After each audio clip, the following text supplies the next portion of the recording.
안녕하세요. 한성세월을 운영하고 있는 이진선입니다. 요즘 현대사회에서 사람들이 추구하는 것들이 경쟁, 발전, 이런 것들, 어떤 수치화된 지표들을 추구하면서 그것들을 달성했을 때 성공한 삶이라고 보통 생각을 하시는데, 거기서 약간 비틀어서 내가 돈을 많이 벌지 않더라도, 약간 좀 내 최선으로 벌지 않더라도, 내가 뭐 실적을 내 최대치로 발휘하지 않더라도 나는 내가 좋아하는 책을 읽을 수 있고 음악을 들을 수 있고 이런 시간들을 갖는 공간을 만들고 싶었어요. 그런 것들이 다르게 봤을 때 어떻게 보면 성공한 삶이 아닐까? 그런 것들을 모르고 지내는 게 어떻게 보면 실패한 인생 아닐까? 그런 생각이 들어서 그런 것들을 사회적인 시선으로 봤을 때는 허송세월 보낸다라고 생각할 수 있겠지만 어떻게 보면 삶을 좀 단단하게 메꿔가는 그런 요소들이라고 생각해서 그렇게 이름을 지었어요. 일단은 이거는 비슷한 지향을 갖고 비슷한 결을 가진 사람들이 모여서 만드는 모임들인데 그것들을 찾으려면 또 찾기도 힘들어요. 그래서 좀 알려져야 이런 모임이 있구나라는 걸 사람들이 알 수가 있으니까 그래서 선택을 하게 됐어요. 저는 얼마 전에 제가 정치적 지향에 대해서 어떤 매체를 통해서 이야기를 한 적이 있었어요. 그리고 어떤 분께 일침을 받았어요. 애기야. 그러니까 그분이 말씀하시는 거는, 애기 일로 와. 그러니까 모임을 운영하는 사람? 그런 장으로서는 중립을 지켜야 하는 거 아니냐 하는 말씀을 하셨는데 제가 그분한테 했던 말이 기분 나쁘셨다면 그건 굉장히 죄송하다. 그러나 저는 중립을 지키면 안 되는 사람이다. 그런 이야기를 했어요. 왜 그러냐 하면 여기는 사람들이 쉬러 오는 공간이란 말이에요. 내가 굳이 시간을 내서 굳이 어떤 활동을 하러 오는 공간인데 여기에서조차 나와 결이 맞지 않는 사람들을 만나서 사회생활을 해야 한다면 그건 낭비 아닐까? 라는 진정한 나를 위한 시간이 아니라 낭비가 아닐까? 그런 생각이 들었고 그러면 일단 저랑 결이 맞아야 돼요. 일단 저랑 결이 맞아야 되고 그래서 저의 지향에 대해서 얘기를 해야 돼요. 저는 어떤 정치적 색깔을 가지고 있고 문화적으로는 어떤 거를 지향하고 여성을 존중하고 아이를 존중하고 동물을 사랑하고 이런 사람들과 만나고 싶다라고 얘기를 해야 나도 저 사람과 동의해 라는 사람들이 모이기 때문에 서로 피곤하지 않거든요. 그래서 그 사람들이 진짜 쉬는 시간을 갖게 될 수 있고 그래서 저의 소신을 이렇게 밝혀야 한다라고 생각을 하고 있어요. 그래서 그분께도 그렇게 말씀을 드렸거든요. 그래서 여기는 처음에는 조금 다양한 사람들이 왔지만 요즘에는 비슷한 사람들이 많이 와요. 비슷비슷한 사람들이 많이 오셨는데 만약에 결이 진짜 너무 안 맞는다, 다른 사람들이 피곤해한다라는 분이 계시면 제가 그분께 따로 말씀을 드려서 다음 모임부터는 받지를 않아요. 승부욕이 강했어요. 그래서 공부를 좀 잘했거든요. 승부욕이 강해서 성적을 잘 받고 싶어서 밤새 엄마 몰래 공부를 했었어요. 엄마가 좀 잘하고 해가지고 이불 뒤집어 쓰고 공부하고 약간 좀 그러다가 경기도 전역에서 오는 기숙사 학교에, 전교생 기숙사 고등학교에 가게 됐어요. 거기 50인 1실이거든요. 그러니까 군대보다 조금 더 타이트한 군대식 학교였는데 거기에서 제가 전교 5등으로 졸업을 해가지고 그 학교에 들어갔더니 355등인 거예요. 360명 중에 제 뒤에 5명 있는 거죠. 거기에서 약간 조금 성격이 많이 변했어요. 내가 오늘 밤에 자도 9등급이고 밤새 공부를 해도 9등급이구나. 그럼 그냥 공부하지 말자. 약간 이런 식으로 성격이 좀 변했어요. 지금도 제가 회사에서는 실적이 좋았거든요. 생각보다 일을 잘했어요. 근데 나오면 더 잘할 줄 알았죠. 근데 나와보니까 저는 위에서 좀 찍어 누르는 사람이 있어야 일을 잘하는 것 같아요. 그러니까 자영업을 하니까 좀 방만하게 운영하고 제멋대로 하고 좀 일 안 하고 약간 그런 것 같아요. 누가 지켜보는 사람이 있어야지. 첫 번째로 다녔던 회사가 제일 오래 그래봤자 2년이긴 한데 홍보대 행사 다녔어요. 홍보대 행사인데 보통 주로 대기업이나 국가 사업을 주로 수주하는 그런 홍보대 행사를 다녔고, 제가 주로 했던 거는 제 클라이언트가 그 중소기업 벤처부 중기부여가지고 그 산하의 소상공인진흥원도 제 클라이언트였거든요. 그래서 거기에서 코로나 때 다녔어요. 그래서 코로나 소상공인 재난지원금 그거에 채팅 상담 센터를 만들어 달라. 그래가지고 제가 그 채팅 상담 센터를 구축하고 시나리오 챗봇을 만들고 전체 상담 시나리오를 짜고 상담원들 모아서 교육시키고 상담을 직접 하고 약간 이런 것들을 했었는데, 그게 정책이 계속 바뀌거든요. 그러니까 그걸 계속 교육하고 계속 디벨롭하고 이런 걸 하다가, 저는 PM이니까 상담할 때 이제 그 악성 민원이 있잖아요. 악성 민원이 해결이 안 되는 케이스들 있잖아요. 상담원들에서 케이스 안 되고 매니저에서 안 되고 그러면은 대표 나와 이러면은 그때 이제 등장하는 그런 캐릭터였어요. 체력은 괜찮은 것 같아요. 근데 저는 사회생활 잘한다고 생각했었는데 사회생활 못하는 게, 저는 무능한 상사를 못 견디는 것 같아요. 그러니까 사회생활 잘한다는 건 모두와 잘 어우러지는 건데, 상사가 무능하면 후배나 동료는 상관없어요. 근데 상사가 무능하면 나를 가르쳐줘야 되는 상사인데 그걸 꼭 알려줘야지 직성이 풀리는 거예요. 당신 무능해. 이걸 알려줘야지. 근데 무능한데 아닌 척하고 자기가 다 한 것처럼 이렇게 거들먹거리는 상사를 보면 제가 못 견디더라고요. 그거를 이번에 겪으면서 내가 사회생활 못하는구나 깨달았어요. 그거를 썼을 때 저는 우울증 치료를 받은 지 한 2, 3년 되던 때였어요. 심각하게 우울증을 앓고 있다가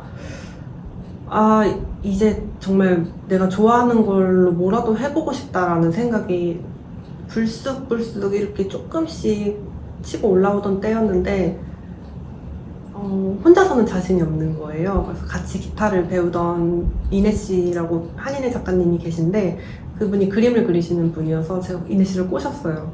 왜냐면 남이 같이 하면 그분 얼굴에 먹칠하기 싫어서 열심히 하게 될 테니까. 그래서 우리 좋아하는 거를 한번 해보자 이렇게 얘기를 해서 올해 안에 한번 해보자. 그게 여름에 나온 얘기였어요. 그래서 수요일에 연재할까 목요일에 연재할까 이런 얘기를 막 하다가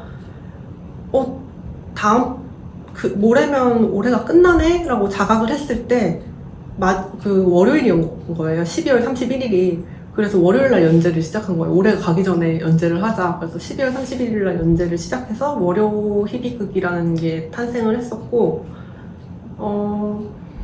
그게 마지막 희망이라고 생각을 했었어요. 그때는. 그때 주로 이제 제 얘기를 다루니까 가족 얘기, 가정사도 다뤄야 돼서 동생이랑 엄마한테 허락을 받았어요. 동생은 자기 가정사가 밝혀지지 않길 원할 수도 있으니까. 근데 제가 쓰면 제 동생이니까 다 알 거 아니에요. 그래서 동생한테도 허락을 받고 엄마한테도 허락을 받고 그랬더니 엄마가 난 네가 뭐라도 했으면 좋겠다 그러는 거예요. 진짜 집에서 아무것도 안 하고 있으니까. 그래서 그렇게 시작을 하게 됐는데, 그때 제가 논문도 시작을 했어요. 하나만 해도 힘든데 그때 두 개를 동시에 시작하게 된 거예요. 근데 논문도 떨어지면 이제 끝이다. 다시는 도전을 안 할 거다. 이렇게 생각을 하고, 이 글도 한 주만 밀려도 난 정말 끝나는 거야. 약간 이렇게 생각을 했던 것 같아요. 그래서 조금 안간힘을 다해서 그때 한 주 한 주 연재를 했었는데, 그때 엄마는 큰 기대가 없었던 것 같아요. 그냥 얘가 뭐라도 했으면 좋겠다. 약간 이렇게 생각을 해서. 그래서 엄마가 뭐 써라 이렇게 했는데, 그게 출판 계약이 되고 나니까 뒤늦게 이렇게 읽어봤나 봐요. 그러니까 갑자기 엄마가 야, 너 이런 얘기까지 쓰면 어떡해. 엄마 이제 엎질러져서 어쩔 수가 없다 막 그렇게 했는데, 책이 나왔을 때도 엄마의 딜레마가 좀 생겼어요. 그러니까 딸이 책을 냈다고 자랑하고 싶은 마음이 있고, 근데 이게 내 얘기라고 하고 싶지는 않고, 엄마가 사람들한테 소설이라고 하면 안 되냐고 그런 얘기도 했었어요. 모르겠어요. 그 책이 사실은 엄마한테 사랑한다고 하는 말로 가득 찼다고 저는 생각하거든요. 근데 엄마는 모르는 것 같아요. 그냥 아픈 데를 건드렸다고 생각을 하는 것 같고, 결국에는 사랑한다는 말을 하고 있다고 저는 생각을 했는데 그게 전달이 되지는 않은 것 같아요.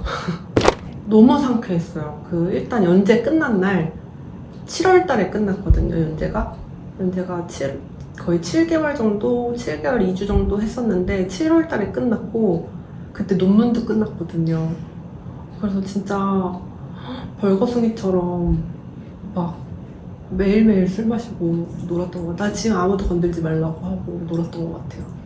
네, 많이 도움이 됐죠. 지금도 치료를 받고 있긴 한데 지금은 스스로 내가 지금 약간 좀 더 집중을 해야 되는 시기구나, 아니면 좀 치료를 좀 길게 받아도 되는구나, 약간 이런 것들을 자각할 수 있게 되는 수준이 돼가지고 저는 굉장히 많이 발전했다고 생각하고 있어요. 저 같은 경우에는 너무너무 힘들 때 밤에 울면서 그냥 아무 말이나 이렇게 썼었거든요. 물론 어떤 때에는 진짜 아무것도 못하고 울기만 하던 때도 있었지만 겨우겨우 일어나서 내가 쏟아내고 싶은 말들을 그냥 맥락 없이 썼던 적이 있었어요. 근데 지나고 나니까 그건 당연히 못 쓰는 글이죠. 당연히 못 쓰는 글인데 거기서 몇 개의 단어들은 내가 지금 자연스럽게 생각해낼 수 없는 단어들이더라고요. 그때 태풍의 눈에 있을 때만 쓸 수 있었던 단어? 그런 단어들이 지금 내가 쓰는 글에 힘을 실어준다는 생각을 했어요. 그래서 지금 막 한창 힘든 분들도 오세요.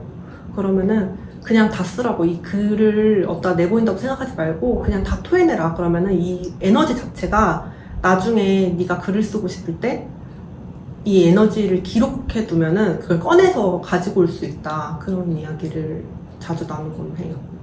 그런 분들도 계시고 그냥 쓰고 싶은 분들도 계시고 뭔가를 일기를 쓰고 싶은 분들도 계시고, 제가 컨셉 자체를 제가 대단한 작가도 아니고 막 그렇게 생각을 하기 때문에 막 엄청 고난이도의 글쓰기 수업이 아니고 그냥 조금씩 일기 같은 거를 매끄럽게 쓸 수 있고, 뭐 인스타그램 글을 멋들어지게 쓸 수 있고, 이런 정도의 컨셉으로 잡았기 때문에 뭔가를 끄적이고 싶은데 그게 어렵다 하시는 분들이 많이 오세요.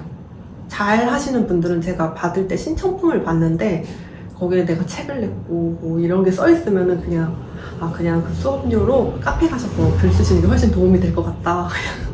이렇게 말씀을 드려요. 아니요. 저는 진짜 커리어우먼이 되고 싶었어요. 드라마 영향을 많이 받아서 굿닥터였나? 지성 나오는 드라마 그거 보고 갑자기 의사가 되고 싶었었는데 수학을 못하는 거예요. 그래서 의사는 진즉 포기하고 이제 또 법정 드라마를 보고 변호사나 검사나 판사가 되고 싶다, 법조인이 되고 싶다, 막 그렇게 생각을 했고, 뭐 그게 아니더라도 대기업에서 막 이렇게 그게 환상이라는 걸 이제는 알지만 그때는 왠지 H라인 스커트를 입고 아메리카노 들고 이렇게 또각또각 걸어가는 게 되게 능력 있어 보이는 때였어서 나는 커리어우먼이 되고 싶다, 무조건. 좋은 대학에 가서 좋은 기업에 취직해가지고 멋지게 이렇게 살고 싶다, 이렇게 생각을 했었는데 그게 되게 운명처럼 다 어그러졌어요. 어그러져가지고 어릴 때부터 뭐 상장이나 이런 걸 다 찾아보면은 100일장도 많이 나가고, 뭐 과학의 날 행사를 한다 그럴 때 다른 거 안 하고 글짓기 하고 이런 정도는 있었거든요. 근데 뭐 이렇게 가까이 살게 될 줄은 몰랐어요. 결국에 이렇게 됐을 것 같다고 생각이 드는 게 제가 회사를 다녀봤잖아요. 다녀보니까 알겠더라고요. 회사를 다녀봤는데 뭐 일하는 것도 재밌고 실적도 좋았고 뭐 나쁘지 않았는데 갈증이 있더라고요. 마지막에 나올 때 사장님한테 제가 책 읽을 시간이 없다 이런 얘기를 했었어요. 그런 데에 대한 갈증이 있는 걸 보면은 뭐 진짜 의사가 됐다고 하더라도 다른 걸 하지 않았을까? 그런 생각이 들어요. 일단 첫 번째는 사랑, 두 번째는 꿈, 세 번째는 자존심? 그런 게 있어야 된다고 생각해요. 자존심을 버리면 망가진다고 생각해요, 사람이. 사람으로서의 자존심을 포기하는 삶을 살지 말자, 약간 이런 게 있어요. 제가 제일 싫어하는 게 예의 없는 사람이거든요. 그런 사람을 보면 사람으로서의 자존심을 포기했다는 생각이 들 때가 있거든요. 그래서 이것들이 중요한 것 같아요. 그리고 꿈이 되게 거창한 거 말고 나는 뭐 피아니스트가 될 거야, 뭐 요리사가 될 거야, 이런 게 아니라 나는 어떤 사람이 되고 싶어, 이런 게 되게 중요하다고 생각해요. 그래서 나는 오늘 만나는 사람한테 다정한 사람이 되고 싶어, 뭐 이런 것들, 그런 게 되게 중요하다고 생각이 들어요. 저는 그 책에도 그렇게 쓰긴 썼어요. 다정한 사람이 되고 싶다. 근데 그게 노력도 해야 된다고 생각을 해요. 어떤 때는 피곤할 수도 있잖아요. 어떤 사람에게는 그때 최선을 다해야 된다고 생각이 들어가지고, 다정한 사람도 되고 싶고 능력 있는 사람도 되고 싶고, 뭐 되고 싶은 건 많죠. 저는 사랑이 항상 목마르면서 컸던 것 같아요. 갈증을 느끼면서 컸던 것 같아요. 일단은 양친이 함께 살지 않았기 때문에 거기에 대한 갈증이 항상 있었는데, 그래서 저는 사랑을 많이 주는 사람이 되고 싶었어요. 내가 이렇게 받지 못했으니까 나는 근데 이만큼 사랑하는데 이 주지 못한 사랑을 어쩔 줄을 못해서 이 사랑을 누군가에게 엄청 항상 주고 싶었던 것 같아요. 꼭 부모한테만 사랑을 받는 게 사랑인가? 라는 생각도 해요. 저는 뭐 예를 들어서 붕어빵 파시는 아저씨한테도 받은 사랑이 있고, 아저씨가 제가 붕어빵 하나 먹으라 그랬는데 저는 팥 들어간 건 못 먹어요 라고 하니까 그냥 생 붕어빵을 구워주신 적이 있어요. 그러더니 막 구워보시더니 이게 이렇게 안 익어서 안 하는 거구나 라면서 그걸 한참 동안 구워주신 적이 있거든요. 저는 그런 것도 사랑이라고 생각을 해요. 선생님이 어느 날 다정하게 저한테 불러가지고 이야기하는 거, 뭐 슈퍼 아줌마가 뭐 사탕 하나 더 주는 거, 뭐 이런 것도 다 사랑이라고 생각을 하거든요. 아직도 기억나는 게, 저 9살 때 버스를 기다리고 있었는데 그 겨울이었어요. 근데 옆에 발렌타인데이 가판대가 이렇게 화려하게 놓여 있었어요. 그래서 신기해서 이렇게 계속 쳐다보고 있었는데 외국인 노동자였던 것 같아요. 근데 한국말도 되게 서투르시고 얼굴도 까맣고 약간 그런 외국인 노동자셨는데, 저를 이렇게 보면서 애가 그걸 보고 있으니까 그냥 활짝 웃으시면서 하나 사줄까? 그러는 거예요. 근데 그때 그게 무섭거나 그런 게 아니라 너무 좋았는데 쑥스러워가지고 제가 막 도망갔었어요. 근데 그 기억이 아직도 남아요. 그래서 저는 그런 것도 사랑이라고 생각하기 때문에 그 말이 되게 폭력적이라고 생각해요. 부모한테만 받은 사랑을 약간 사랑이 전부다 라고 생각하는 것 같아서. 그리고 부모라고 해도 온전한 사랑을 줄 수 없어도 자기가 줄 수 있는 만큼의 사랑을 주잖아요. 그것을 받았으면 누구나 사랑을 베풀 수 있다고 생각을 해요. 맞아요. 제가 공부를 열심히 했던 까닭이 그거였어요. 그러니까 중학교 때, 초등학교 때도 그렇고 누구랑 똑같이 싸워요. 그럼 다 같이 끌려가서 혼나잖아요. 그러면은 쟤는 결손가정이라 그래, 쟤는 이혼가정이라 그래, 약간 이게 꼬리표처럼 따라왔었거든요. 쟤는 똑같이 쟤랑 나랑 싸웠는데 왜 쟤는 그냥 싸운 거고 나는 이혼가정이랑 싸웠는지, 그런 게 너무 싫은 거예요. 그래서 중학교 때 들어가면서 다짐을 했던 게 공부를 잘하자. 그래서 승부욕이 강했어요. 공부를 잘하면 아무도 나를 그렇게 생각 안 해. 그래서 미친듯이 공부를 했어요. 네, 엄마가 IMF 때 이혼을 하셔가지고 친가하고는 거의 연락을 못했고, 엄마 일을 하시면서 저희를 키우셨는데 아무래도 바쁘니까 일부러 보란 듯이 일기에다 제가 하고 싶은 말을 영악하게 적기도 했어요. 뭐가 보고 싶다, 뭐 엄마가 너무 보고 싶은데 엄마 쉬는 날에 잠만 잔다, 이런 거 일기에다 쓰고, 그럼 엄마가 미안해 준선아 막 이런 식으로 써놓고, 그 8살 때부터 썼던 일기장이 아직도 있어요. 나는 이렇게 외로웠어. 엄마가 없어서. 사랑하는 엄마가 없어서. 그리고 엄마가 아파서 나는 이렇게 슬펐어. 나 좀 사랑해줘. 약간 이런 어떤 사랑의 메시지를 저는 계속 보냈다고 생각을 하는데, 그 가로 안에 있는 말을 엄마는 일주일에 아직 못한 것 같아요. 그래서 그게 조금 뭐랄까, 엄마는 두괄식으로 말하는 걸 좋아하죠. 그러니까 회사 메일식으로 말하는 걸 좋아하는데 제가 너무 은유적으로 말을 해가지고 못 알아들으시는 것 같아요. 사랑을 잃는 거.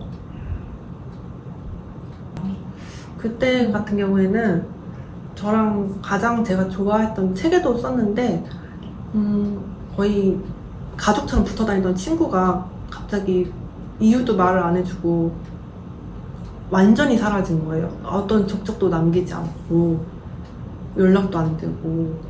그래서 내가 무슨 잘못을 했을까 막 이런 것들을 하루 종일 생각을 하다가 내가 걔네 집에서 얼마 전에 잘 때 로션을 2번 펌핑해서 그런 건가? 이런 생각까지 하게 되는 거예요. 그 친구를 잃어서 사람들은 친구 하나 뭐 여자들끼리 그럴 수도 있지 막 하면서 친구 하나 없어졌다고 뭐 그렇게 유난을 떠냐 이러는데 저는 그냥 살아갈 힘이 없었던 것 같아요. 그때 아직도 그 친구 꿈을 꿔요. 새로운 사랑? 저는 뭐랄까 진짜 사랑꾼인 것 같아요. 제가 하루키 소설 중에 노르웨이의 숲 되게 좋아하거든요. 그 상실의 시대라는 책인데 같은 책이에요. 거기에서 미도리라는 인물을 되게 좋아해요. 근데 미도리가 자기의 사랑에 대해서 설명하는 장면이 나오거든요. 자기한테 사랑이란 무엇인가 라는 대목인데 내가 딸기 쇼트케이크가 먹고 싶어라고 말했을 때 네가 이걸 사와. 근데 내가 그걸 창밖에 던져. 그럼 네가 화내지 않고 내가 잘못했구나. 내가 초코 케이크를 사왔어야 됐는데 하고 초코 케이크를 다시 사오는 거. 그게 사랑이다. 이런 얘기를 해요. 그거 보는 순간 나 진짜 사랑받았구나. 그런 생각을 했었어요. 그런 연애를 20대 내내 했었고 그러다가 어느 순간에는